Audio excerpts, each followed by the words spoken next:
Assalamualaikum warahmatullahi wabarakatuh. Selamat datang Bapak Ibu dosen dan juga adik-adik mahasiswa Unsika di video sosialisasi kuliah kerja nyata Universitas Singapura Bangsa Karawang tahun akademik 2023-2024. Mulai tahun akademik 2023-2024, KKN Unsika ini akan dilaksanakan sebanyak 2 kali dalam 1 tahun akademik dan mengusung program baru yaitu Patepang KKN. Nah, untuk mengetahui bagaimana sih program KKN kita untuk tahun 2023-2024? Kita sudah bersama dengan Koordinator Pusat Pengembangan KKN dari Lembaga Penelitian dan Pengabdian kepada Masyarakat Unsika, Bapak Abdul Yusuf SEMM. Halo Pak Abdul, Halo Bu Elna. selamat sore ya. Kita sekarang merekam videonya sore nih. Jadi selamat sore Pak Abdul Yusuf. Sore. Sudah bisa ya untuk menyampaikan sosialisasi mengenai KKN Unsika tahun 2023-2024. Silakan Pak Abdul Yusuf. Baik, terima kasih Bu Elna atas kesempatannya. Teman-teman semua, saya izin share screen untuk materi yang akan disampaikan mengenai sosialisasi KKN tahun akademik 2023-2024 untuk gelombang kedua. Untuk itu kita mulai. Assalamualaikum warahmatullahi wabarakatuh. Bapak Ibu dosen yang berbahagia, teman-teman mahasiswa yang luar biasa. Puji syukur kepada Allah Subhanahu wa taala, hari ini kami diberikan kesempatan untuk mensosialisasikan program KKN gelombang kedua di tahun akademik 2023 di 2024. Nah, tadi sudah disebutkan oleh Bu Elna bahwa ini adalah patepang KKN yang pertama untuk gelombang kedua, yang mana kita menyatukan eh, dua pihak terkait di dalam kegiatan KKN ini, yaitu Tepang DPL dan juga Tepang Mahasiswa, dengan tema hari ini atau topik hari ini membahas mengenai sosialisasi KKN 2023. Nah, Patepang KKN ini menjadi media untuk menyampaikan informasi kepada para mahasiswa dan juga dosen serta mitra desa di tempat KKN, menginformasikan hal-hal terkait program KKN yang memang sedang berjalan. Nah, saat ini program KKN yang sedang berjalan itu adalah sosialisasi program KKN bagi DPL dan juga bagi mahasiswa. Selanjutnya nanti masih ada patepang KKN berikutnya, akan dipisah, ada tepang peserta, tepang DPR, dan juga tepang mitra yang membahas mengenai pembekalan peserta, teknik pelaksanaan, pelaporan dan luaran, serta diseminasi hasil KKN. Agenda hari ini kita akan membahas mengenai konsep KKN, kemudian selanjutnya manajemen KKN, evaluasi KKN, patepang KKN yang barusan kita sudah sampaikan, sistem KKN yang nantinya berikutnya akan kita sampaikan mengenai sistem informasi KKN, dan juga kalender KKN. Bapak, Ibu dosen, dan juga teman-teman mahasiswa, berikut ini adalah dasar hukum program KKN yang ada di Unsika. Gitu. Yang pertama ada Undang-Undang Dasar Nomor 12 Tahun 2012 tentang Pendidikan Tinggi. Kemudian ada Peraturan Menteri Pendidikan dan Kebudayaan Republik Indonesia Nomor 3 Tahun 2020 tentang Standar Nasional Pendidikan Tinggi. Yang ketiga Peraturan Menteri Riset Teknologi dan Pendidikan Tinggi RI Nomor 59 tahun 2023 tentang organisasi dan tata kerja Universitas Singapura Bangsa Karawang, Peraturan Menteri Riset Teknologi dan Pendidikan Tinggi Nomor 8 tahun 2016 tentang Statuta Universitas Singapura Bangsa Karawang, 5 Pedoman Akademik Unsika 2017, selanjutnya ada Pedoman MBKM Unsika tahun 2021, serta ini yang memang paling mendasari kegiatan KKN, ada 2 gelombang di dalam 1 tahun, adalah SK Rektor nomor 1272 UN 64 garis miring KPT 2023 tentang kalender akademik Unsika tahun akademik 2023-2024. Nah, secara ringkas kita akan membahas ini, yang mana KKN sekarang itu adanya di semester antara, bukan lagi ada di rentang semester 7 seperti periode sebelumnya, tapi sekarang adanya di semester antara, di, di waktu di mana mahasiswa sedang menjalani libur semester. Nah, kami menyebutkan di sini di bulan mohon maaf, Desember sampai dengan Februari itu untuk periode yang pertama atau gelombang yang pertama, dan Juli sampai dengan Agustus untuk periode yang kedua. Nah, sebenarnya mahasiswa terjun ke desa itu hanya selama kurun waktu 35 hari saja gitu. Nah, direntangkan beberapa di bulan-bulan ini adalah untuk persiapan, pembekalan, dan juga nanti di pelaporan dan penilaian. Nah, program KKN ini juga didasari atas pedoman akademik yang ada dengan perlakuan bahwa mata kuliah KKN ini merupakan mata kuliah praktek lapangan. Nah, konsep sekarang ini adalah konsep yang memang kembali mahasiswa dibimbing oleh dosen pembimbingnya ini nantinya akan mengangkat isu-isu terkini dan juga kondisi sasaran melalui analisis situasi untuk mengetahui potensi dan juga permasalahan yang ada di desa. Sehingga program tersebut muncul sesuai dengan permasalahan-permasalahan dan juga potensi-potensi yang memang ada di desa mitra tempat KKN. Gitu. Desa mitra tempat KKN kami sudah memiliki sebanyak kurang lebih ada 37 desa mitra yang akan kami tambahkan lagi kemudian, gitu yang memang sudah menandatangani perjanjian kerjasama dengan Unsika. Program kerjanya tahun ini kami bagi menjadi dua. Ada program kerja utama sesuai dengan potensi desa, dan ada program kerja pendukung yang dibagi menjadi bidang ekonomi, sosial, lingkungan, pendidikan, dan juga kesehatan. Nah, hal lain yang memang menjadi konsep dalam kegiatan KKN di dalam tahun ini adalah prinsip KKN itu sendiri yang merupakan keterpaduan Tridharma, yang mana teman-teman mahasiswa ini selama ini sudah menjalankan kegiatan pendidikan melalui kuliah di dalam kelas. Nanti di akhir masa kuliah akan ada skripsi, itu adalah dharma yang ketiga, itu penelitian. Dan sekarang ini teman-teman mahasiswa melalui kegiatan KKN memenuhi dharma yang kedua, yaitu pengabdian kepada masyarakat. Selanjutnya ada prinsip kolaborasi pentahelix yang memang teman-teman semua nanti bisa bisa berkolaborasi dengan berbagai pihak untuk menjalankan program-program KKN yang memang telah disusun. Selanjutnya, interdisipliner, yang mana di dalam tiap kelompok itu ada berbagai macam mahasiswa anggota kelompok yang berasal dari berbagai bidang ilmu yang berbeda. Sehingga diharapkan kegiatan KKN yang dijalankan di desa itu dapat secara komprehensif mengentaskan atau mengatasi permasalahan di desa. Bapak Ibu dosen dan juga teman-teman mahasiswa yang luar biasa, ini adalah manajemen organisasi KKN yang jika kita amati di sini bahwa LPPM ini memiliki dua fungsi yang berbeda. Yang pertama di bidang operasional dan juga bidang administrasi dan keuangan. Nah, kita fokus ke dalam bidang operasional yang mana nanti teman-teman mahasiswa dan juga dosen yang melakukan kegiatan KKN di desa itu akan dilakukan monitoring dan evaluasi oleh tim monitoring gitu. Di bawah tim monitoring sendiri itu ada koordinator area dan DPL, jadi mengkoordinasikan area-area di tempat mahasiswa ber-KKN dan juga mengkoordinasikan DPL-DPL yang memang ditugaskan untuk menjadi dosen pembimbing lapangan dalam tiap-tiap kelompok yang ada. Nah, di bawah sebenarnya ada organisasi yang terpisah gitu ya. Ada organisasi kelompok mahasiswa sendiri yang memang kami satukan di sini. Yang mana mahasiswa itu terdiri dari mahasiswa koordinator tim, mahasiswa sekretaris dalam timnya itu sendiri dan juga bendahara, dan ada divisi-divisi di bawahnya sesuai dengan kebutuhan yang ada di dalam kelompok tersebut. Maka nanti teman-teman semua jika memang sudah ditentukan kelompoknya bisa membuat organisasi ini atau struktur organisasi ini sesuai dengan kebutuhan-kebutuhan yang memang ada dalam kelompok. Nah, berikut ini adalah penjelasan rinci mengenai apa saja tugas, persyaratan, dan juga hal-hal lain terkait dengan struktur organisasi atau pengelolaan KKN tadi. Yang pertama, koordinator DPL dan area. Tugasnya adalah melakukan seleksi DPL.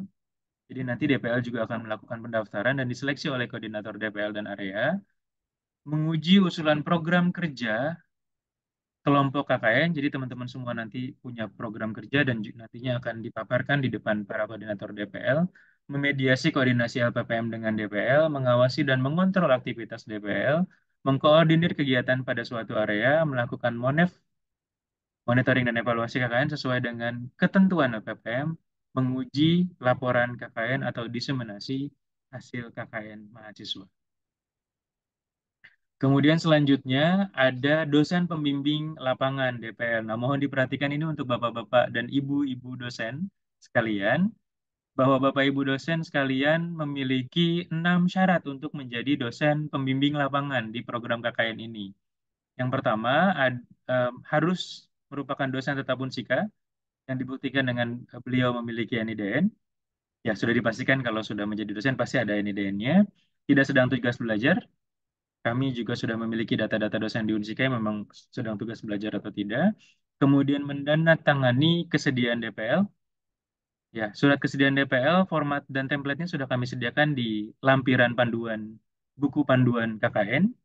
Menyusun rencana pembimbingan semester. Ya, jadi kalau di kelas itu ada RPS, Bapak Ibu, rencana pembelajaran semester. Nah, di sini kami sebutnya adalah rencana pembimbingan semester yang berisi materi pembimbingan KKN, termasuk juga materi pembekalan dan juga materi penyusunan usulan program kerja serta penyusunan laporan. Format menyesuaikan RPS yang memang sudah dikeluarkan oleh LP3M. Itu kami juga melampirkannya di dalam buku panduan KKN tahun ini. Selanjutnya, memiliki pengalaman pemberdayaan masyarakat dan pembimbingan mahasiswa di luar mata kuliah.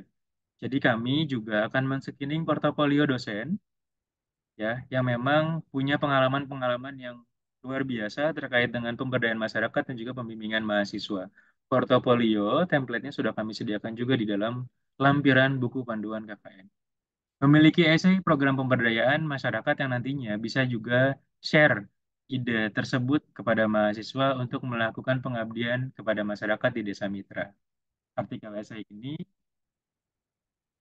artikel esai ini berisi mengenai pemberdayaan dan juga mohon di highlight bagian ini dan juga pemberdayaan tersebut mampu dijalankan atau memunculkan keterlibatan anggota mahasiswa dari berbagai macam bidang ilmu.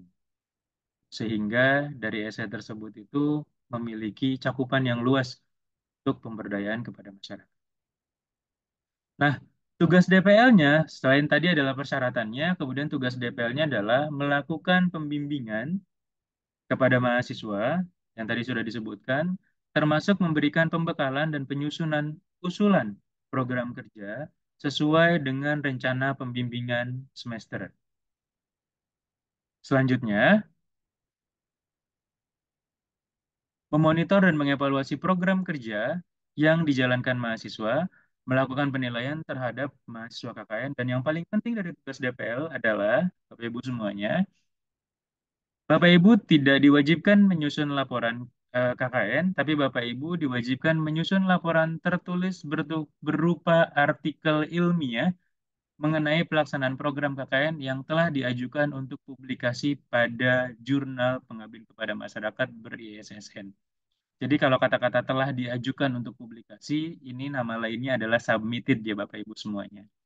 Jadi bukti bahwa Bapak Ibu telah menjalankan tugas sebagai DPL KKN selain 3 poin di atas itu adalah submit artikel PKM di dalam jurnal PKM ber-ESSN. Yang mudah-mudahan ini nanti bisa menjadi tambahan kredit poin ya untuk teman-teman dosen semuanya. Selanjutnya, untuk mahasiswa peserta KKN. Nah, sama syaratnya juga ada 6 poin. Yang pertama adalah mahasiswa aktif Unsika pasti sudah memiliki kartu mahasiswa berbadan sehat yang dibuktikan dengan surat keterangan sehat dari dokter. Kemudian telah menempuh 90 SKS, telah menempuh 90 SKS. Nah, jadi kalau telah menempuh 90 SKS ini bisa dibuktikan dengan transkrip nilai, dengan KRS yang memang sudah membuktikan bahwa total ada 90 SKS yang memang sudah diikuti, atau jika memang kedua hal tersebut masih belum mampu membuktikan eh, penempuhan 90 SKS tersebut, boleh terwakili dengan eh, KHS yang memang, sorry, KRS yang memang diisi pada saat awal semester 5. Gitu. Jadi mohon di bagian ini eh, boleh menggunakan transkrip nilai, boleh menggunakan KHS semester 5, atau boleh menggunakan KRS-nya yang semester 5. Gitu. Jadi yang penting tadi sudah menunjukkan bahwa telah menempuh 90% tadi. Boleh transkrip, boleh KHS, atau yang paling mudah itu adalah boleh KRS semester 5.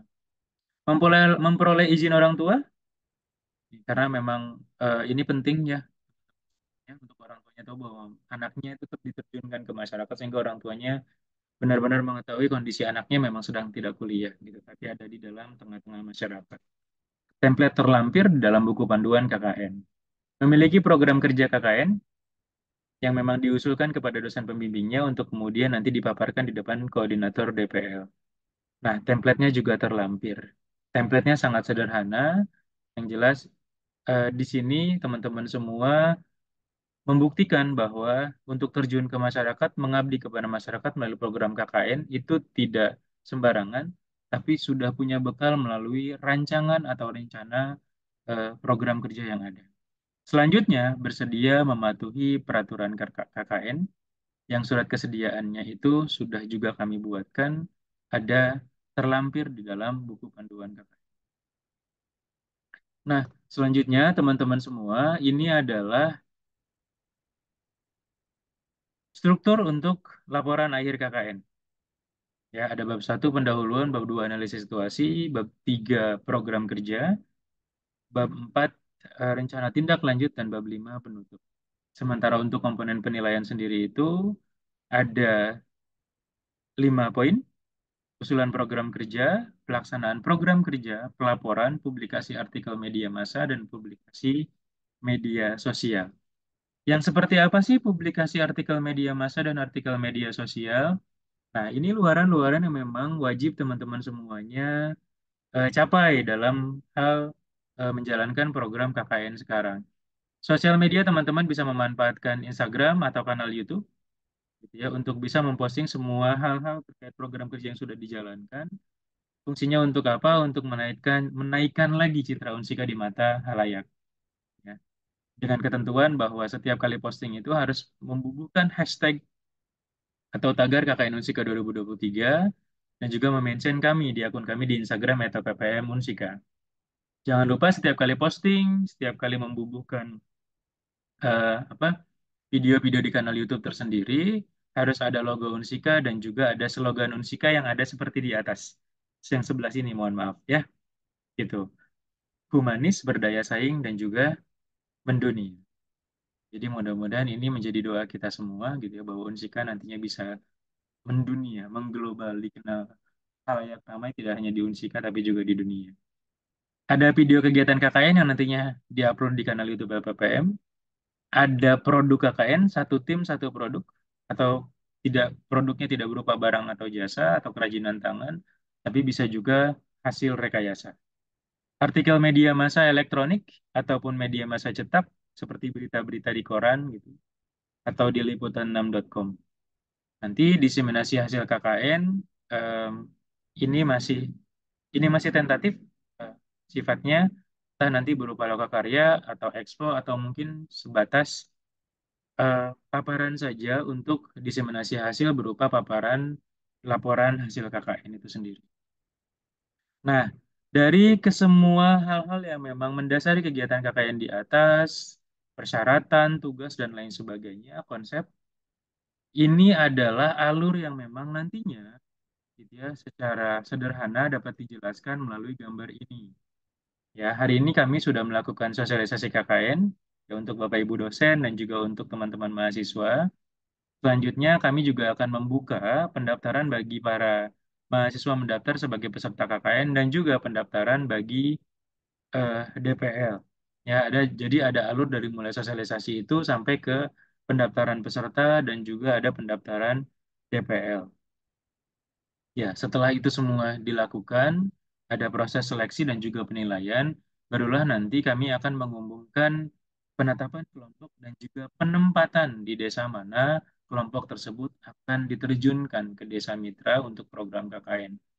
Selanjutnya ada TOT DPL yang kami selenggarakan.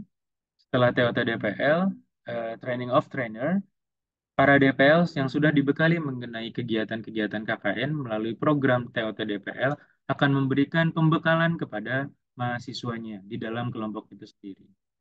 Nantinya akan ada seminar proposal untuk program kerja KKN yang telah disusun oleh tim, pembukaan KKN dan pemberangkatan peserta, pelaksanaan KKN selama 30 hari di Desa Mitra, monitoring KKN, lokakarya dan penarikan peserta di Desa Mitra, penutupan dan diseminasi hasil, pelaporan dan penilaian, dan yang terakhir itu adalah distribusi nilai ke fakultas. Ya. Secara rinci, alur tersebut itu juga disampaikan di gambar ini. Gitu ya, sosialisasi KKN ini kami juga menyampaikan kalender akademik, tadi konsep-konsep KKN, buku panduan yang nantinya juga akan kami sampaikan kepada teman-teman dosen semuanya dan juga teman-teman mahasiswa yang nantinya akan bisa didownload melalui sistem akademik yang ada di Unsika. Kami juga nantinya akan melakukan sosialisasi kepada mitra untuk perizinan mahasiswa masuk ke desa, seperti itu. Selanjutnya inventarisasi peserta KKN tadi melalui tautan pendaftaran, kemudian registrasi peserta KKN, pendaftaran DPL dan juga penetapan koordinator DPL yang tadi ada proses seleksi DPL yang memenuhi persyaratan yang ada, yang sudah kami tetapkan tadi, pengumuman kelompok dan lain sebagainya sampai ke tahapan distribusi penilaian dan ini semuanya mudah-mudahan eh, bisa menjelaskan bahwa dari mulai persiapan pelaksanaan sampai ke tahapan evaluasi, em, alur-alurnya sudah dirancang dan mudah-mudahan ini bisa terselenggara dengan baik. Amin. Nah, ini kalender kalender KKN yang sifatnya masih tentatif ya Bu Elna.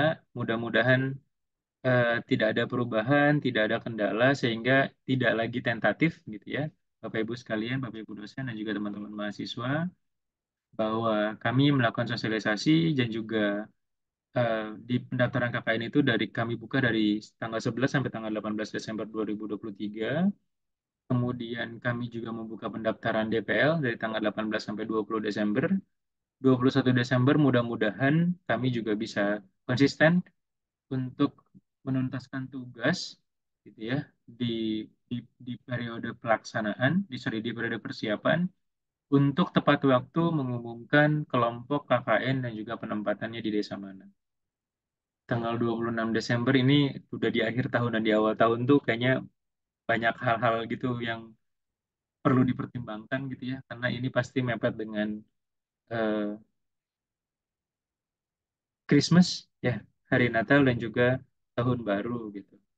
Jadi training of trainer ini pun masih sifatnya tentatif. 27-28 Desember itu pembakalan peserta oleh DPL. 29 itu pemaparan usulan program di depan penguji atau koordinator DPL. 30 Desember pemberangkatan ke Desa Mitra. Nah, total 35 hari itu selama 30 Desember sampai dengan 2 Februari.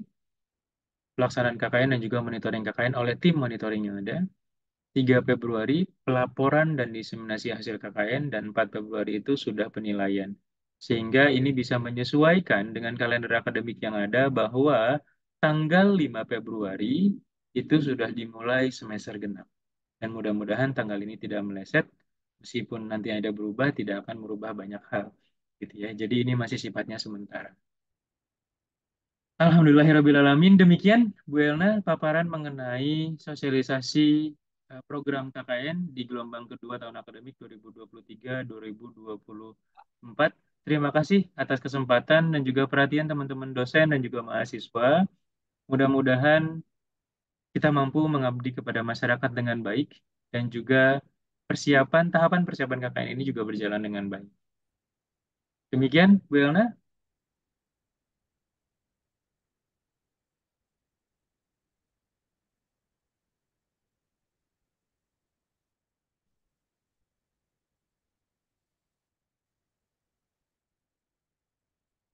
Ya, Abdul Yusuf SEMM selaku Koordinator Pusat Pengembangan KKN dari LPPM Unsika sudah menjelaskan mengenai bagaimana sih program KKN Unsika di tahun 2023-2024 ini. Sudah dijelaskan rinci oleh beliau bagaimana pelaksanaan KKN ini. Terima kasih Bapak Ibu dosen dan juga teman-teman mahasiswa sudah menonton video ini sampai akhir dan kami ucapkan selamat ber-KKN bagi Bapak Ibu dosen dan juga teman-teman mahasiswa. Kami akhiri video ini. Wassalamualaikum warahmatullahi wabarakatuh. Assalamualaikum warahmatullahi wabarakatuh. Terima kasih semuanya.